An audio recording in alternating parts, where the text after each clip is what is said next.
उत्तर प्रदेश के राज्यपाल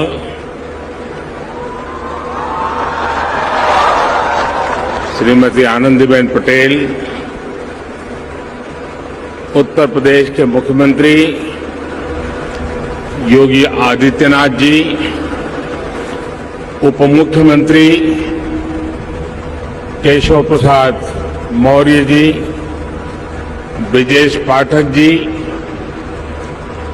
केंद्रीय मंत्रिमंडल में मेरे वरिष्ठ सहयोगी और यही लखनऊ के प्रतिनिधि श्रीमान राजनाथ सिंह जी, विभिन्न देशों से आए सभी वरिष्ठ महानुभाव, यूपी के सभी मंत्रीगण और ग्लोबल इन्वेस्टर समिट में पधारे देवी और सज्जनों, आप सभी का ग्लोबल इन्वेस्टर समिट में बहुत बहुत स्वागत है।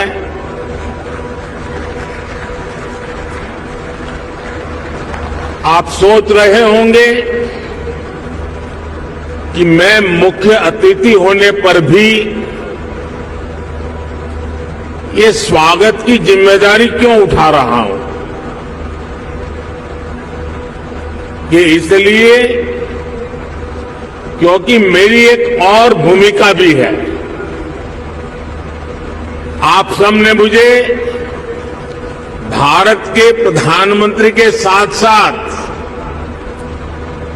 उत्तर प्रदेश का सांसद भी बनाया है।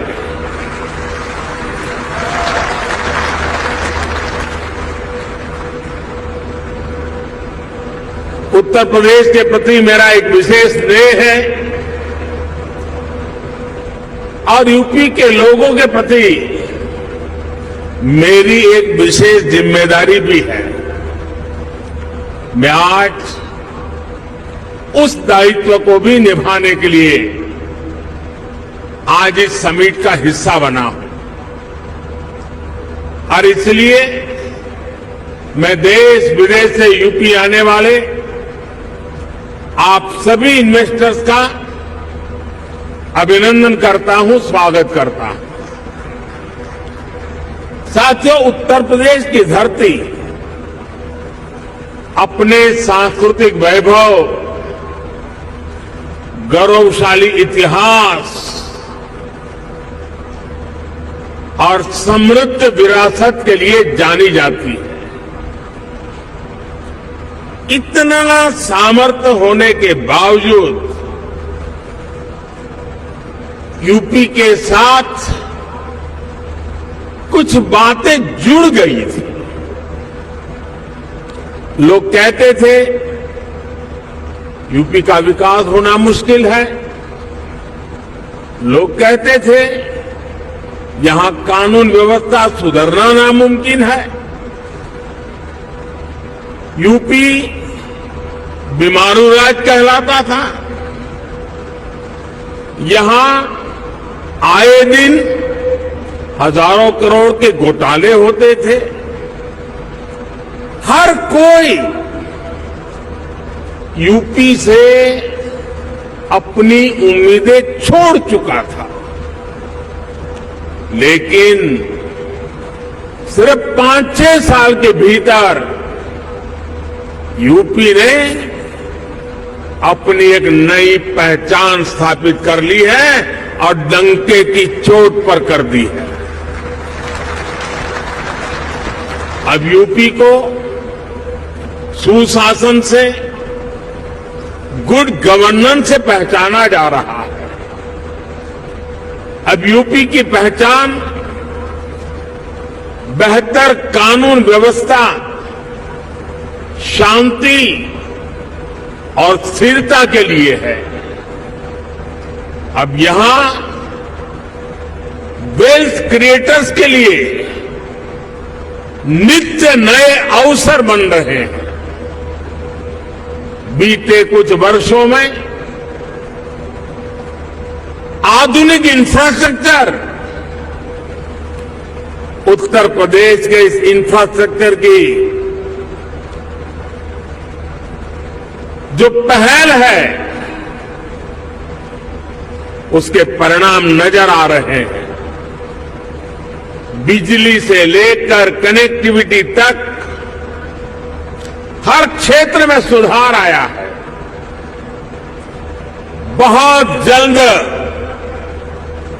यूपी देश के उस इकलौते राज्य के तौर पर भी जाना जाएगा जहां 5 इंटरनेशनल एयरपोर्ट है।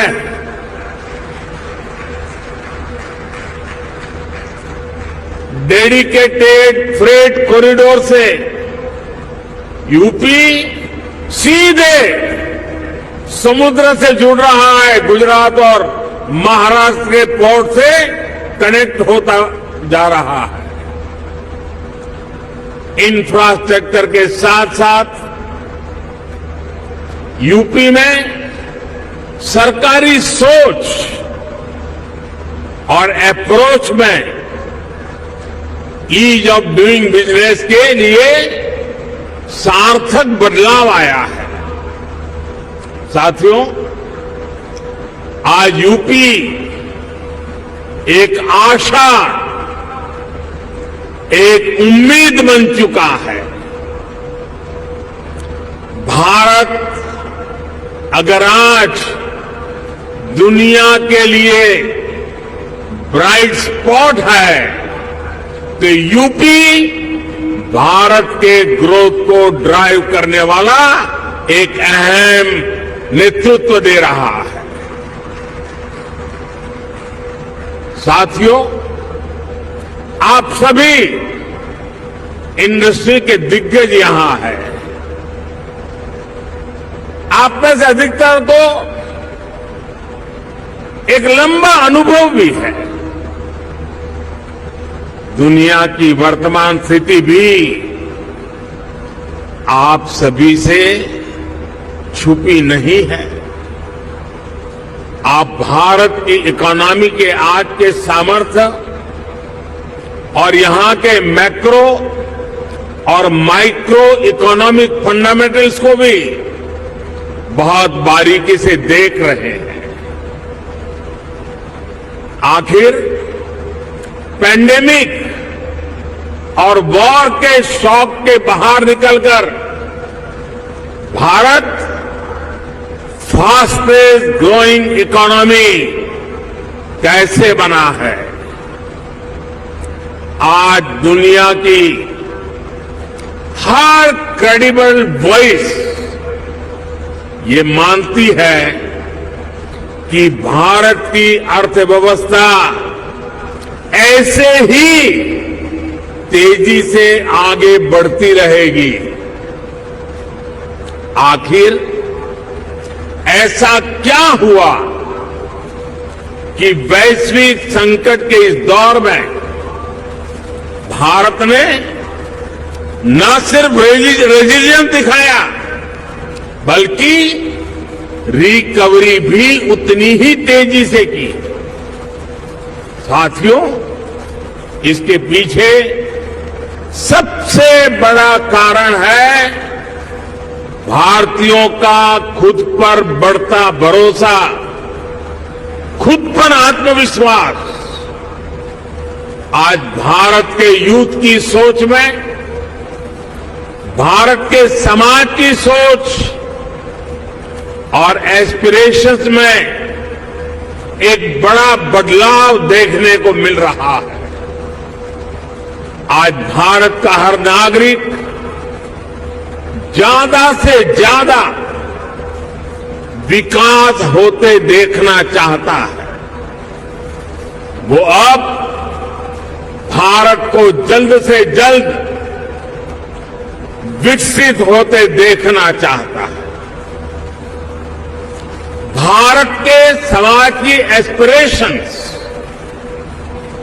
आज सरकारों को भी पुश कर रही है और यही एस्पिरेशंस विकास के कार्यों में भी गति ला रही है।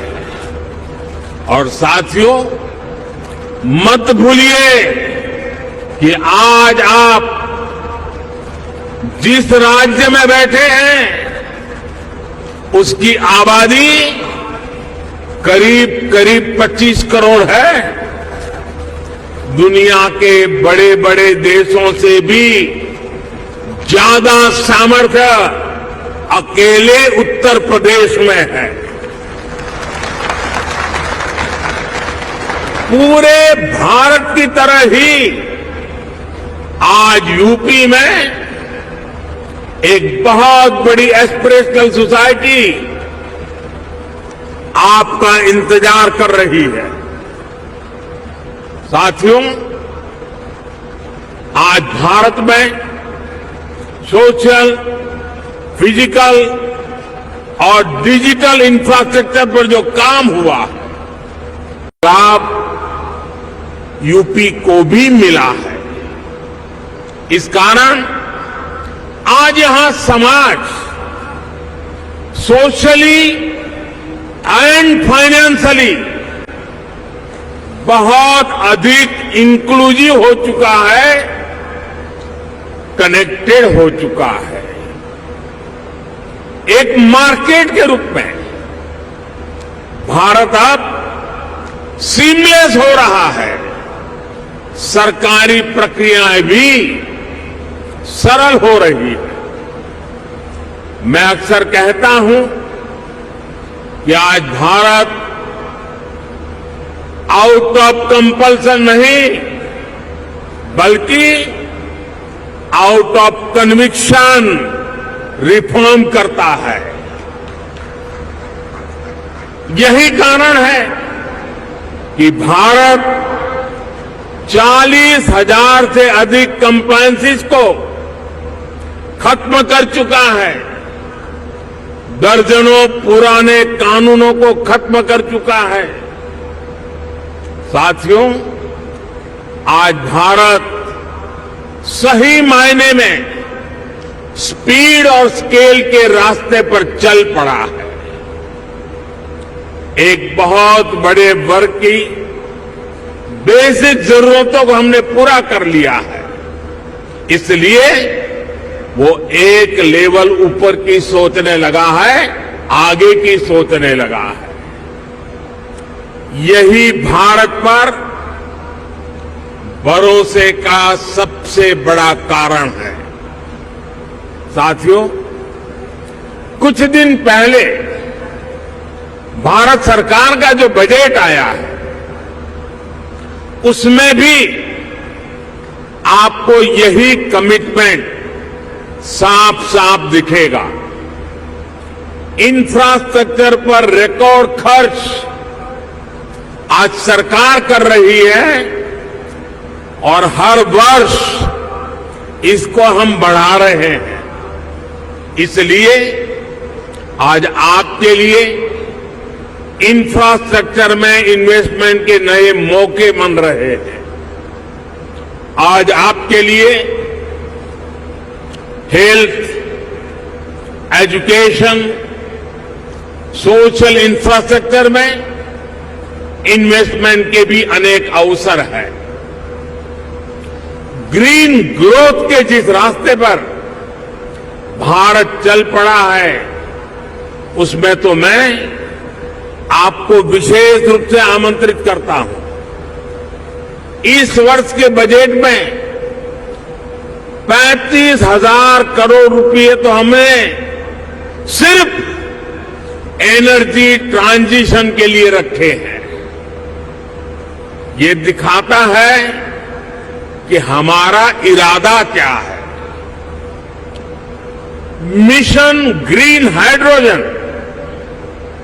हमारे इसी इरादे को बुलंद करता है।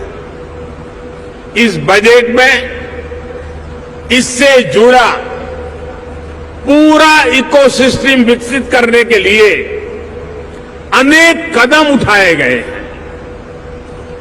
इलेक्ट्रिक मोबिलिटी की ट्रांसफॉर्मेशन के लिए एक नई सप्लाई और वैल्यू चेन हम विकसित कर रहे हैं। साथियों, मुझे खुशी है कि नई वैल्यू और सप्लाई चेन विकसित करने के लिए यूपी आज एक नया चैंपियन बनकर उभर रहा है। परंपरा और आधुनिकता से जुड़े उद्योगों का, एमएसएमईज का एक बहुत ही सशक्त नेटवर्क आज उत्तर प्रदेश में वाइब्रेंट है। यहां भदोही के कालीन और बनारसी सिल्क है, भदोही कारपेट क्लस्टर और वाराणसी सिल्क क्लस्टर भी, और उसकी वजह से यूपी भारत का टेक्सटाइल हब है। आज भारत के कुल मोबाइल मैन्युफैक्चरिंग में 60% से भी ज्यादा मोबाइल अकेले उत्तर प्रदेश में होता है। मोबाइल कंपोनेंट की सबसे ज्यादा मैन्युफैक्चरिंग भी यूपी में ही होती है। अब देश के 2 डिफेंस कॉरिडोर्स में से एक यूपी में बन रहा है। यूपी डिफेंस कॉरिडोर पर तेजी से काम चल रहा है। आज made in India defence equipments की डिमांड निरंतर बढ़ रही है। भारतीय सेना को भी हम अधिक से अधिक made in India defence system, defence platforms देने के लिए प्रतिबद्ध है। और इस महान काम का नेतृत्व इसी लखनऊ की धरती के हमारे कर्मवीर राजनाथ सिंह जी संभाल रहे हैं। ऐसे समय में जब भारत एक वाइब्रेंट डिफेंस इंडस्ट्री का विकास कर रहा है, तो फर्स्ट मूवर एडवांटेज आपको जरूर लेना चाहिए। साथियों, उत्तर प्रदेश में तो डेयरी, फिशरीज, एग्रीकल्चर और फूड प्रोसेसिंग सेक्टर में अनेक संभावनाएं हैं। फल और सब्जियों को लेकर उत्तर प्रदेश में बहुत डायवर्सिटी है। एक ऐसा सेक्टर है जिसमें अभी भी प्राइवेट सेक्टर की हिस्सेदारी बहुत सीमित है।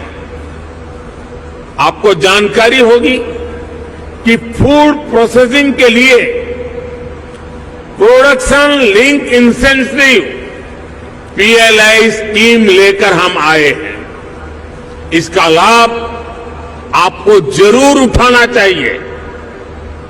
साथियों, आज सरकार का ये प्रयास है कि इनपुट से लेकर पोस्ट हार्वेस्ट मैनेजमेंट तक एक आधुनिक व्यवस्था किसानों के लिए बने। छोटे इन्वेस्टर्स एग्री इंफ्रा फंड का उपयोग कर सकते हैं। इसी प्रकार देश भर में एक बहुत बड़ी स्टोरेज कैपेसिटी विकसित करने के लिए बजट में हमने प्रावधान किया है। ये भी छोटे निवेशकों के लिए बहुत बढ़िया मौका है। साथियों, आज भारत का बहुत अधिक हमारा फोकस क्रॉप डाइवर्सिफिकेशन पर है। छोटे किसानों को ज्यादा साधन देने और उनकी इनपुट कॉस्ट घटाने पर है। इसलिए नेचुरल फार्मिंग की तरफ हम तेजी से बढ़ रहे हैं। यहां यूपी में गंगा के किनारे दोनों तरफ 5 किलोमीटर क्षेत्र में नेचुरल फार्मिंग शुरू हो गई है। अब इस वर्ष के बजट में हमने किसानों की मदद के लिए 10,000 बायो इनपुट रिसोर्स सेंटर बनाने की घोषणा की है। ये नेचुरल फार्मिंग को और अधिक प्रोत्साहित करेगा। इसमें भी प्राइवेट एंटरप्रेन्योर्स के लिए इन्वेस्टमेंट की अनेक संभावनाएं हैं। साथियों, भारत में एक और नया अभियान हमारे मिलेट्स को लेकर के शुरू हुआ है। भारत के ये मिलेट्स आमतौर पर लोगों की भाषा में तो मोटा अनाज कहते हैं। अब उसकी कई वैरायटीज है।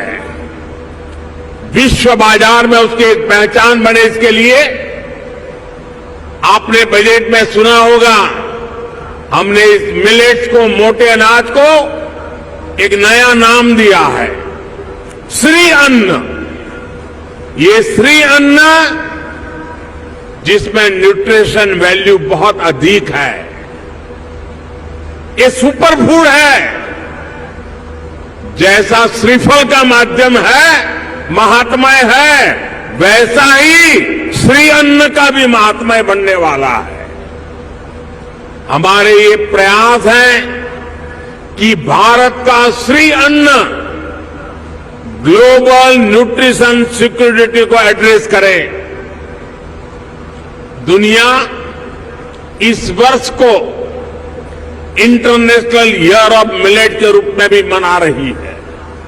इसलिए एक तरफ हम किसानों को श्री अन्न के उत्पादन के लिए मोटिवेट कर रहे हैं, वहीं दूसरी तरफ इसके लिए ग्लोबल मार्केट का भी विस्तार कर रहे हैं। फूड प्रोसेसिंग सेक्टर से जुड़े साथी रेडी टू ईट और रेडी टू कुक श्री अन्न के प्रोडक्ट्स में संभावनाएं तलाश सकते हैं और मानव जाति की बड़ी सेवा भी कर सकते हैं। साथियों, उत्तर प्रदेश में एक और विषय में बहुत प्रशंसनीय काम हुआ है। ये काम एजुकेशन और स्किल डेवलपमेंट से जुड़ा है। Mahayogi Guru Gorakhnath Ayush university, Atal Bihari Vajpayee health university, Raja Mahendra Pratap Singh university, major Dhyanchand sports university, ऐसे अनेक संस्थान अलग अलग स्किल्स के लिए युवाओं को तैयार करेंगे। मुझे बताया गया है कि स्किल डेवलपमेंट मिशन के तहत अभी तक यूपी के 16 लाख से अधिक युवाओं को अलग अलग स्किल्स में ट्रेन किया गया है। यूपी सरकार ने पीजीआई लखनऊ, आईआईटी कानपुर में आर्टिफिशियल इंटेलिजेंस से जुड़े कोर्सेज भी शुरू किए हैं। और मैं जब अभी आ रहा था तो शिक्षा का जिनकी जिम्मे होती है, हमारी गवर्नर साहिबान चांसलर के रूप में वो काम देखती हैं, उन्होंने मुझे बताया कि उत्तर प्रदेश के लिए बड़े गर्व की बात है कि नेक एक्रेडिटेशन में इस बार उत्तर प्रदेश की 4 यूनिवर्सिटीज ने हिंदुस्तान को अपना लोहा मनवा दिया है।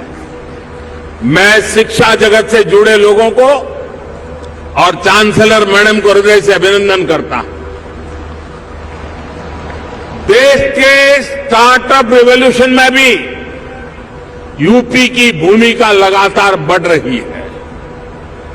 आने वाले कुछ वर्षों में 100 इंक्यूबेटर्स और 3 state of the art centres को स्थापित करने का लक्ष्य यूपी सरकार ने रखा है।